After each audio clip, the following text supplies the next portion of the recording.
Langit sore memerah di atas Jakarta, dan dari balik jendela apartemen mewah di lantai 12, Naila memandang keluar tanpa fokus. Di tangannya segelas anggur yang belum disentuh. Di kursi seberang, Raka sibuk dengan laptopnya, mengetik entah apa, seolah tak peduli pada kehadirannya.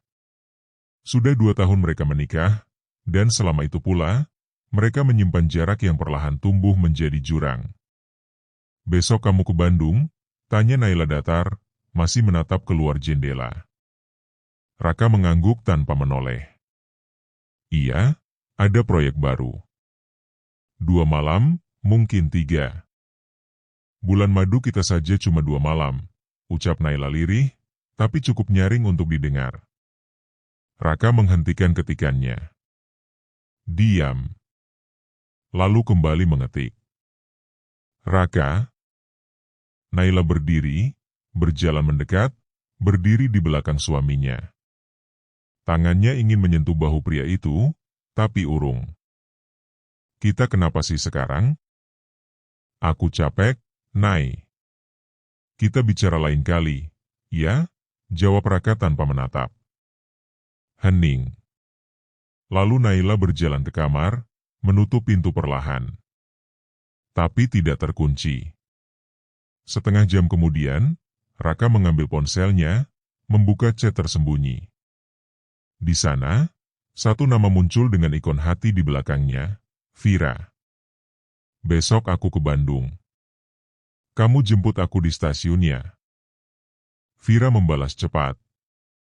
Kamar hotel kamu masih yang biasa kan? Aku udah kangen. Senyum muncul di wajah Raka, senyum yang belum pernah lagi ditujukan ke istrinya dalam waktu lama. Sementara itu, di kamar, Naila duduk di ujung ranjang, juga dengan ponsel di tangan. Ia mengirim pesan dengan penuh rindu.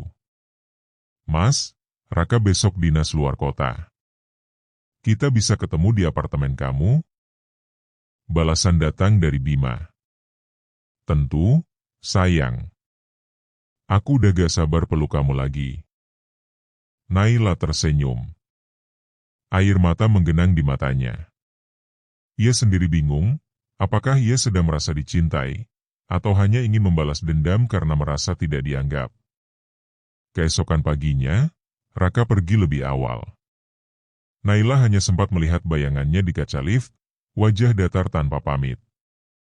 Ia menunggu beberapa jam, lalu berdandan.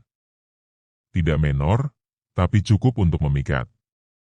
Rok selutut, blus putih yang sedikit transparan, dan parfum kesukaan pria yang sedang ia tuju. Sementara itu, Raka tiba di Bandung dan langsung bertemu dengan Vira di kafe kecil dekat stasiun Hall. Gadis itu mengenakan jaket jeans dan celana hitam, wajahnya cerah seperti biasa. Mas Raka, katanya manja. 3 hari ini aku milik kamu. Raka mencium pipinya cepat, lalu menggenggam tangannya erat. Kamu tahu aku selalu senang kalau sama kamu.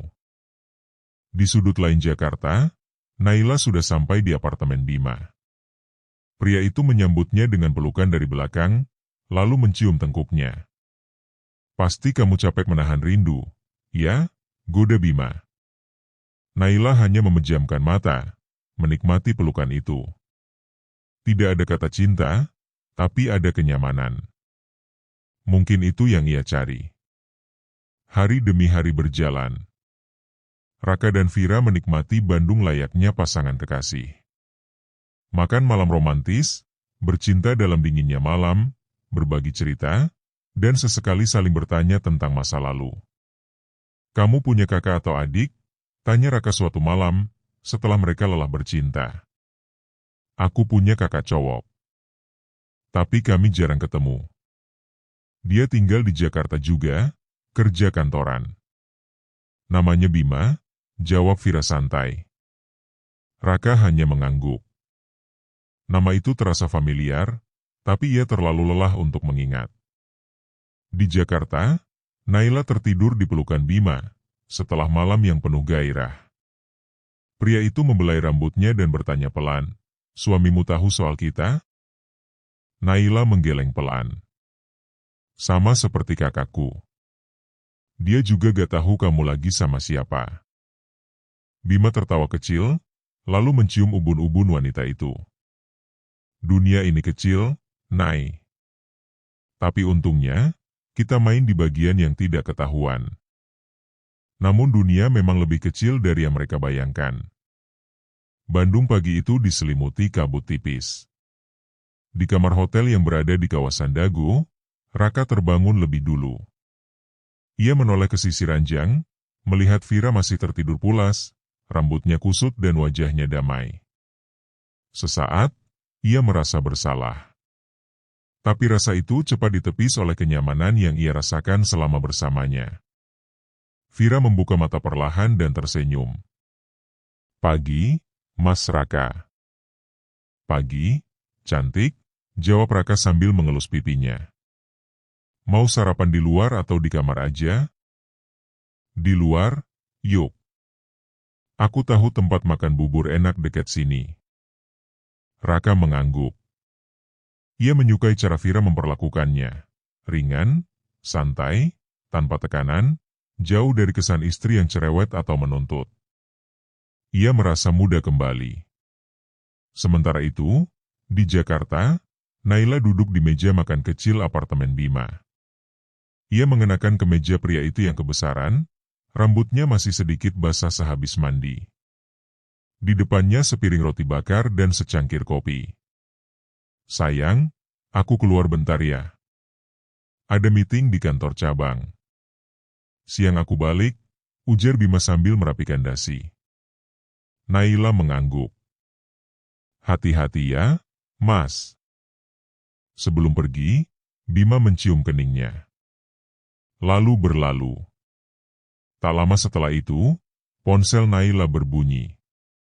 Sebuah pesan masuk dari sahabatnya, Dina.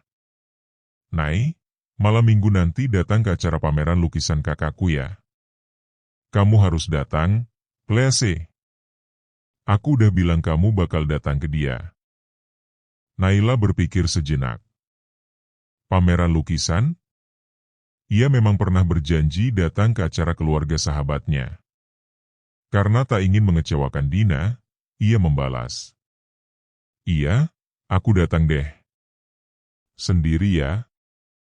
Di Bandung, selepas sarapan, Raka dan Vira mengunjungi galeri seni kecil di Jalan Braga. Vira terlihat antusias melihat lukisan-lukisan yang dipajang. Tiba-tiba ia menunjuk satu karya berwarna dominan biru laut. Lukisan ini kayak kakakku, ucapnya sambil tersenyum. Tenang tapi dalam. Raka tertawa kecil. Kamu sering cerita tentang kakakmu. Jadi penasaran. Gimana sih orangnya? Namanya Bima. Orangnya kalem, tapi tegas. Banyak cewek yang naksir, tapi dia susah jatuh cinta. Terakhir dia bilang dia sedang dekat dengan seorang wanita yang katanya beda dari yang lain. Gumam Raka. Nama Bima lagi-lagi terasa familiar. Ia berpikir keras, tapi tetap tak bisa mengingat dari mana ia pernah mendengarnya. 2 hari kemudian, Raka kembali ke Jakarta. Ia pulang malam hari, sengaja agar tidak perlu terlalu lama bertatap muka dengan Naila. Tapi malam itu, untuk pertama kalinya dalam sebulan, Naila menyambutnya di depan pintu. Capek?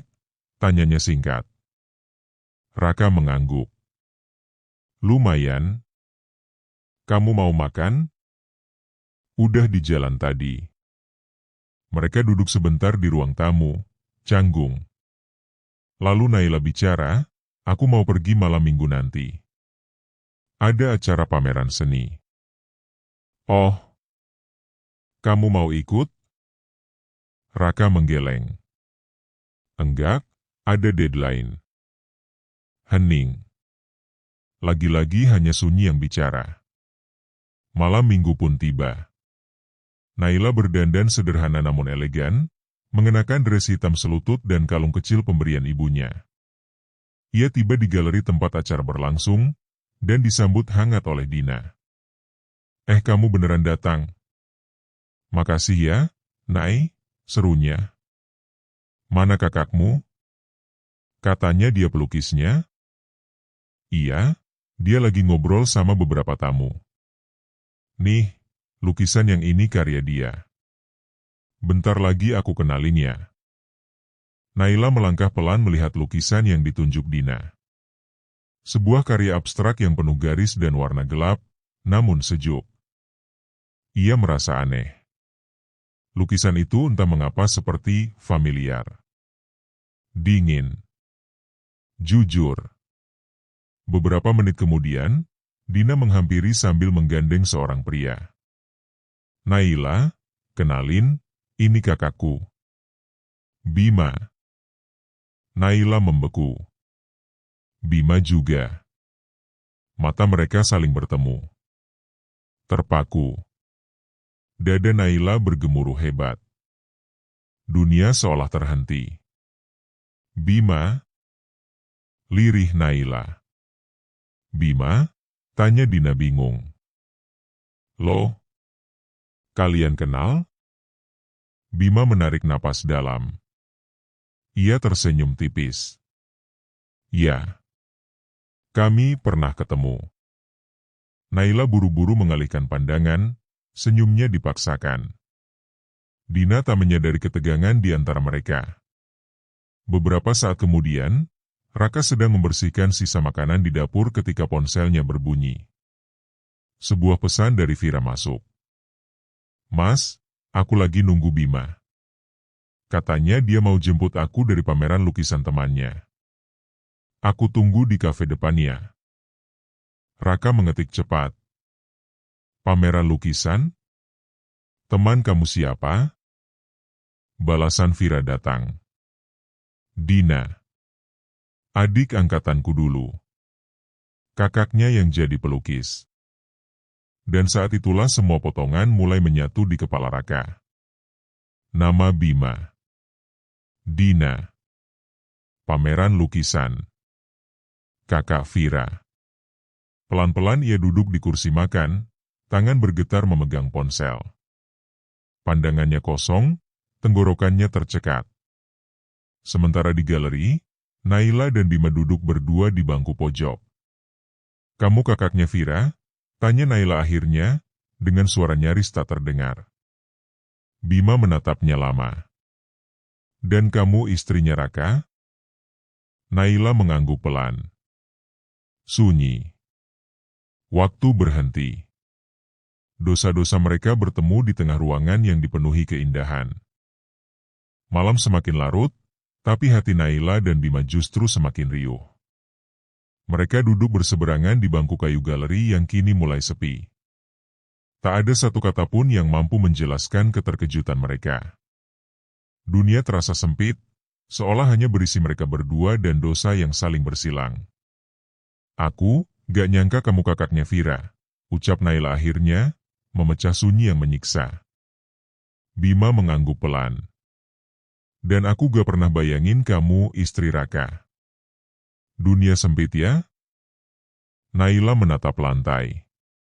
Perasaan malu, marah, dan bingung campur aduk di dadanya. Ia ingin kabur, tapi kakinya seperti ditanam di lantai.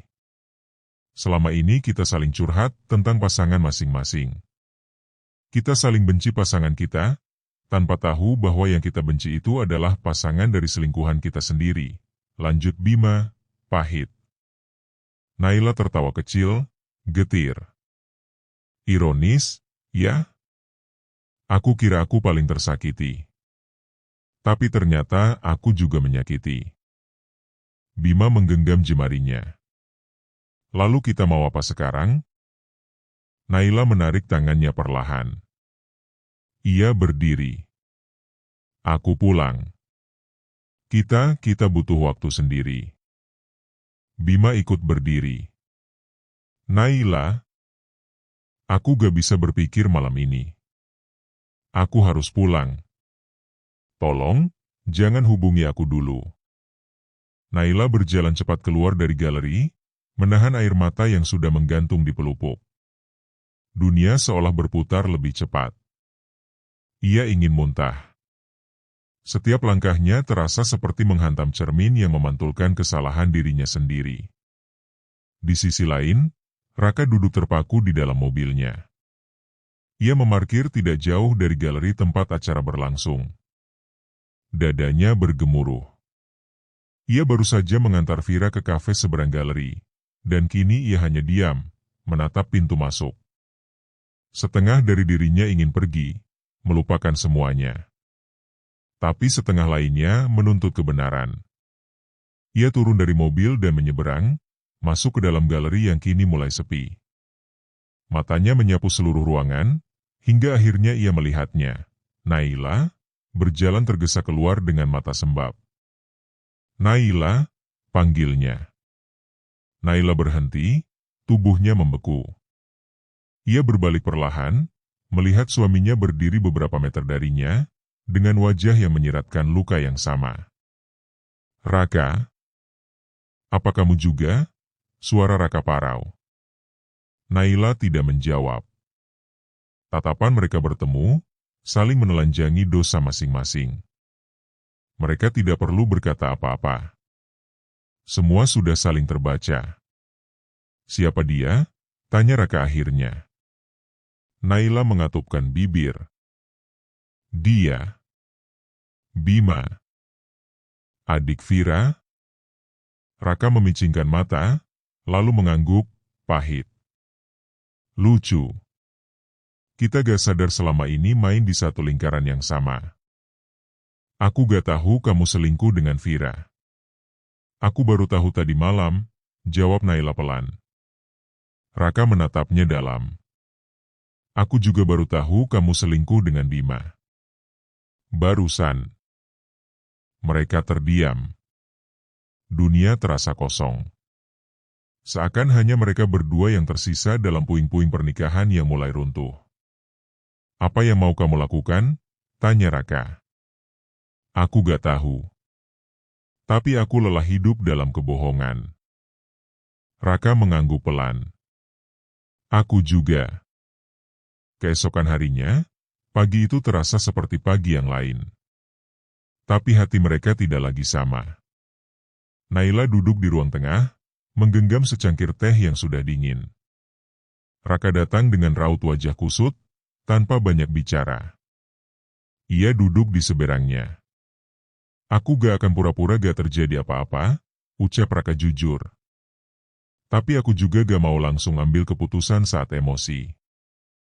Naila menatapnya. Kita sudah lama saling menjauh. Bahkan sebelum selingkuh ini terjadi. Aku tahu. Aku sadar. Tapi aku tetap salah. Kita berdua salah. Hening. Lalu Naila bicara, pelan, ragu. Apa kamu masih mau memperbaiki semuanya? Raka menghela napas panjang. Aku gak tahu. Mungkin kita butuh waktu. Sendiri. Naila menunduk. Setetes air mata jatuh tanpa suara. Pisah sementara? Raka mengangguk. Aku akan tinggal di apartemen kantor dulu. Kita butuh berpikir. Tanpa emosi, tanpa benci. Naila menggenggam tisu di tangannya. Oke. Hari-hari setelah itu berlalu sunyi. Naila fokus bekerja. Bima beberapa kali mencoba menghubungi, tapi tak ia jawab. Di satu sisi, ia merindukan lelaki itu. Tapi di sisi lain, ia sadar, hubungan mereka dilandasi luka, bukan cinta. Raka pun berhenti menemui Vira. Ia hanya mengirim satu pesan singkat. Aku harus menata ulang semuanya. Ini bukan hanya tentang kita, tapi tentang hidup yang hampir aku hancurkan. Vira membalas. Aku mengerti. Jaga dirimu, Mas Raka. 3 minggu kemudian, Naila berdiri di depan kaca. Ia menatap bayangannya, wajah yang dulu ia benci, kini ia pelajari ulang. Ia bukan korban, tapi juga bukan pelaku tunggal. Di belakangnya, terdengar suara pintu apartemen dibuka. Raka masuk dengan langkah pelan. Mereka saling tatap. Tak lagi dengan kemarahan, tapi dengan kejujuran. Aku rindu jadi pasangan yang saling bicara, bukan saling menduga, ucap Naila. Aku rindu pulang ke rumah dan merasa itu rumah, jawab Raka. Mereka masih saling memiliki luka. Tapi di antara puing-puing itu, terselip keinginan kecil untuk memulai dari awal, jika mereka sanggup. Seminggu setelah pertemuan itu, rumah mereka kembali terisi. Raka memutuskan kembali tinggal bersama Naila, bukan karena semuanya sudah pulih, tapi karena mereka bersepakat untuk mencoba memperbaiki, bukan melarikan diri. Mereka sadar, cinta tak bisa tumbuh di atas luka yang belum dijahit, tapi setidaknya, mereka bisa belajar merawatnya perlahan. Namun, hidup tak semudah itu. Setiap sudut rumah menyimpan bayang-bayang masa lalu. Suasana sarapan tak lagi senyap seperti dulu, tapi tetap canggung. Mereka duduk berhadapan, saling melirik dengan hati-hati. Raka, ujar Naila pelan, memecah keheningan. Aku ketemu Bima tadi pagi. Dia datang ke kantor, menyerahkan dokumen proyek. Dia gak bicara apa-apa tentang kita. Cuma aku bisa lihat dia terluka. Raka menghela napas.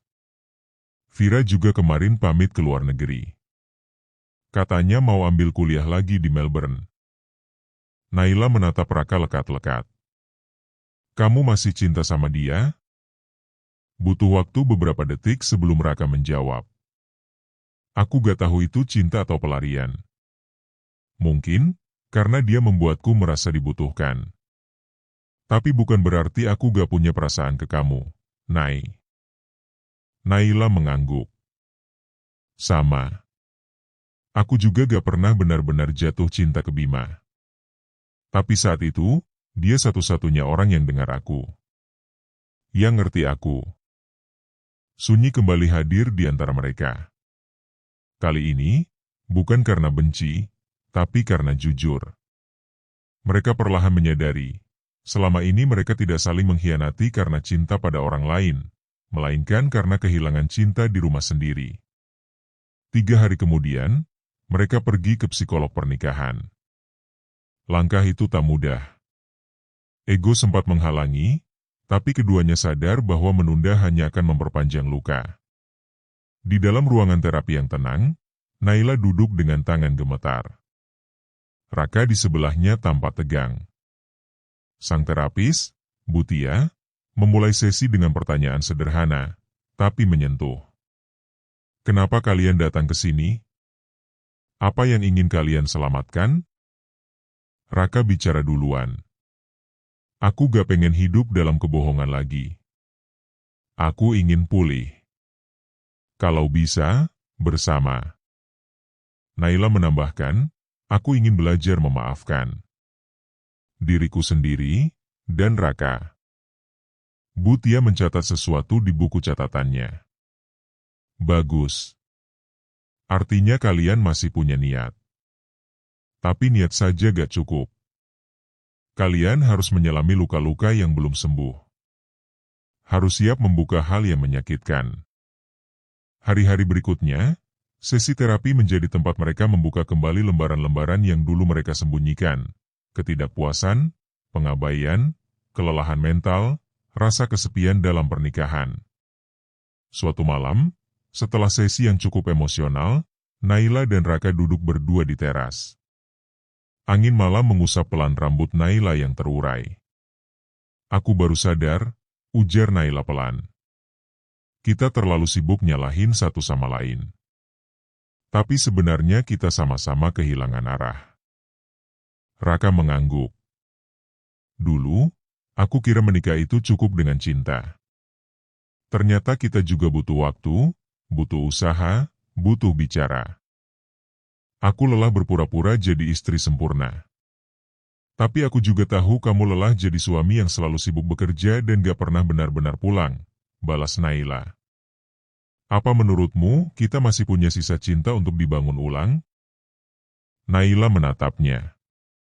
Kalau gak ada, aku gak akan duduk di sini, bareng kamu. Raka tersenyum kecil. Aku juga. Mereka tak langsung berpelukan. Tak ada adegan romantis dramatis seperti di film. Tapi malam itu, satu hal berubah. Mereka mulai saling dengar. Minggu-minggu berikutnya, perlahan kehidupan rumah tangga mereka mulai terasa hidup lagi. Tidak sempurna, tapi jujur. Kadang masih bertengkar, kadang masih menyimpan curiga. Tapi mereka tak lagi lari. Tak lagi saling diam. Raka mulai pulang lebih awal. Naila kembali belajar memasak makanan favorit suaminya, bukan karena kewajiban, tapi karena keinginan. Mereka mulai menonton film bersama, membicarakan hal remeh-temeh, bahkan merencanakan liburan yang tertunda sejak 3 tahun lalu. Suatu pagi, saat sarapan, Naila menyodorkan tiket ke Bali. Apa ini? Liburan. Kita butuh waktu jauh dari semua ini. Gak usah mikirin masa lalu, gak usah mikirin orang lain. Hanya kita. Raka tersenyum. Aku suka ide itu. Dan untuk pertama kalinya dalam waktu yang lama, mereka tertawa bersama, tanpa rasa bersalah di baliknya. Tapi kehidupan tak pernah selesai di satu titik. Selalu ada ujian berikutnya. Beberapa hari menjelang keberangkatan, Bima mengirim pesan pada Naila. Aku akan pindah ke Surabaya. Mulai hidup baru. Terima kasih pernah jadi tempat aku bersandar, walau cuma sebentar. Jaga dirimu, Naila. Semoga kamu bahagia, sungguh. Naila membaca pesan itu dengan hati menghangat. Ia tak membalas, hanya menghapusnya setelah 1 menit. Di sisi lain, Raka menerima email dari Vira. Aku baik di sini.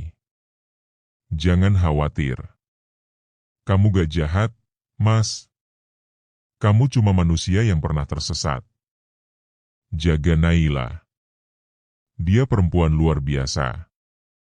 Dan malam itu, sebelum tidur, mereka berdua saling memeluk, bukan karena butuh pelarian, tapi karena mulai menyadari, cinta sejati bukan tentang siapa yang membuatmu terbang, tapi siapa yang rela menemanimu saat kamu jatuh paling dalam. Mentari pagi menyusup dari celah tirai kamar mereka yang perlahan terasa hidup kembali. Suara burung-burung di luar jendela menyatu dengan aroma kopi yang baru diseduh.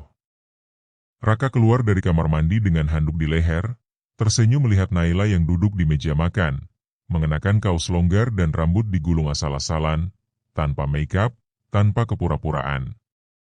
Masakannya masih belum enak, tapi setidaknya aku gak gosongin telur hari ini, canda Naila sambil menyodorkan sepiring nasi goreng. Raka tertawa kecil. Yang penting masaknya dari hati. Rasa bisa menyusul. Mereka tertawa. Tawa yang tidak dibuat-buat. Tawa yang dulu pernah hilang di antara tumpukan kesibukan, kebisuan, dan perselingkuhan. Kini hadir kembali, meski tak semeriah dulu, tapi nyata. Di Bandara Ngurah Rai, mereka berdiri bersebelahan menunggu bagasi. 1 koper besar, 2 ransel, dan segunung harapan. Perjalanan ke Bali bukan hanya tentang liburan, tapi tentang restart. Tentang memberi ruang bagi cinta untuk tumbuh kembali dari reruntuhan. Di villa yang mereka sewa, malam pertama hanya diisi percakapan dan diam yang tak canggung. Mereka tak buru-buru mencari romansa. Cukup duduk berdua di balkon, memandangi bintang, mendengarkan suara ombak yang menampar tebing karang. Aku takut, kata Naila pelan. Takut kita akan kembali seperti dulu. Sibuk sendiri, saling jauh, lalu jatuh ke pelukan orang lain lagi. Raka menggenggam tangannya. Kita gak akan bisa janji untuk jadi sempurna. Tapi kita bisa janji untuk selalu bicara. Gak diam-diam lagi. Naila mengangguk. Matanya berair. Aku akan belajar percaya lagi, meskipun pelan. Raka mengusap pipinya, lalu menciumnya lembut. Ciuman yang bukan karena nafsu, tapi karena rindu. Karena ingin kembali. Malam itu, mereka berpelukan. Di ranjang sederhana villa pinggir pantai, tubuh mereka menyatu bukan karena ingin menghapus masa lalu, tapi karena ingin menjemput masa depan. Dengan jujur, dengan pelan, dengan penuh rasa. Setelah 2 minggu di Bali, mereka pulang. Rumah yang dulu dingin, kini terasa lebih hangat. Masih banyak pekerjaan rumah. Masih ada sisa luka, masih ada bekas curiga. Tapi mereka saling tahu bahwa semua itu butuh waktu. Beberapa bulan kemudian, Raka mengajak Naila makan malam di restoran yang dulu menjadi tempat mereka merayakan ulang tahun pernikahan pertama. Lilin kecil menyala di meja. Musik klasik mengalun pelan. Aku tahu kita belum sembuh sepenuhnya, kata Raka. Tapi aku ingin terus mencoba. Karena kalau bukan kamu, aku gak tahu siapa lagi yang bisa aku perjuangkan sejauh ini. Naila tersenyum. Kita gak harus sempurna, Mas. Cukup saling jujur, saling ada, dan saling pilih meskipun besok pagi kita berantem soal hal sepele lagi. Mereka tertawa. Penuh cinta, tanpa beban. Suatu sore, mereka menerima undangan pernikahan. Dari Bima. Naila membuka amplop itu pelan, lalu menatap Raka. Dia menikah bulan depan. Dengan rekan kerja barunya. Raka menatap nama di undangan itu. Lalu tersenyum. Kita datang? Naila mengangguk. Kita datang.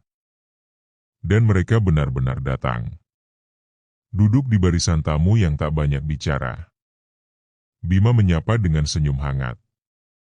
Tak ada dendam, tak ada luka yang ditonjolkan. Hanya kenangan yang sudah dibiarkan tinggal di masa lalu. 2 minggu kemudian, Raka menerima email pendek dari Vira. Aku dengar kamu dan Naila baik-baik saja. Senang dengarnya. Jangan ulangi kesalahan yang sama. Bahagia? Ya. Raka tak membalas. Ia hanya tersenyum kecil, lalu menghapus email itu. Tahun berikutnya, mereka merayakan ulang tahun pernikahan ke-7. Di rumah sendiri. Tanpa pesta, tanpa hadiah mewah.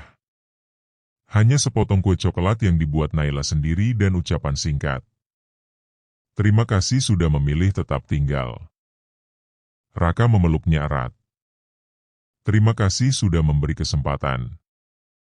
Pernikahan mereka tidak kembali seperti awal. Tapi berubah menjadi lebih jujur. Lebih dewasa. Mereka masih manusia. Masih bisa tergoda, bisa salah. Tapi kini mereka tahu, satu-satunya cara bertahan adalah saling melihat, bukan saling menyimpan. Epilog. Cinta tak selalu indah. Kadang jatuh, patah, dan menyisakan luka. Tapi jika ada 2 orang yang saling ingin berjuang, bukan untuk menyembunyikan kesalahan, tapi untuk menghadapinya bersama, maka cinta bisa tumbuh kembali. Tak sempurna, tapi nyata. Tamat.